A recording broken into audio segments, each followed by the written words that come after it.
Hello everyone, welcome back to my video. তো চলো আজকে একটা পার্সেল আনবক্স করি। আর এই পার্সেলটার ভিতরে আছে একটা gift, as a birthday gift বলা যায়, কারণ এই গিফটটা আমি আমার বার্থডের দিনে আমার হাতে পেয়েছিলাম।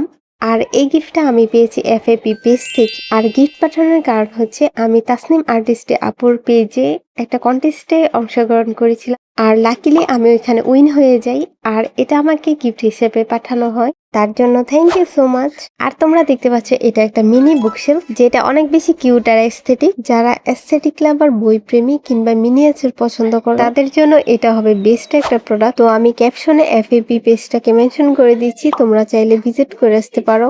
তো এই মিনি বুকশেলফটার সাথে আমি পেয়েছি একটা মিনি কাপ এন্ড একটা ফ্লাওয়ার ভাস আর অনেকগুলো মিনিয়েচার বই। আর বইগুলো অর্গানাইজ করার জন্য আমি এই গ্লুটা ইউজ করছি। তো এই বইগুলো অর্গানাইজ করতে করতে চলো তোমাদের সাথে এই গিফট পাওয়ার গল্পটা একটু ডিটেলসে শেয়ার করা যায়। তো এই কন্টেস্টে উইনার হবার সময়টাতে আমি অফলাইনে ছিলাম। আর তার কারণে এই কন্টেস্টের উইনার হবার 3 দিন পরও আমি জানতাম না যে আমি উইনার হয়েছি। তারপর আমার একটা ছোট বোন আমাকে ইনবক্স করে, তো আমি তার মেসেজটা সিন করে একেবারেই সারপ্রাইজড হয়ে গিয়েছিলাম। তারপর আমি তাদের সাথে যোগাযোগ করি এন্ড তারা অনেক সুইটলি আমাকে ওয়েলকাম জানায় এন্ড আমার গিফটটা পাঠিয়ে দেয়। আর ঠিক আমার বার্থডের দিন আমি আমার এই গিফটটা পেয়ে যাই। তো কথা বলতে বলতে আমার বইগুলো অর্গানাইজ করা শেষ and here is the final look.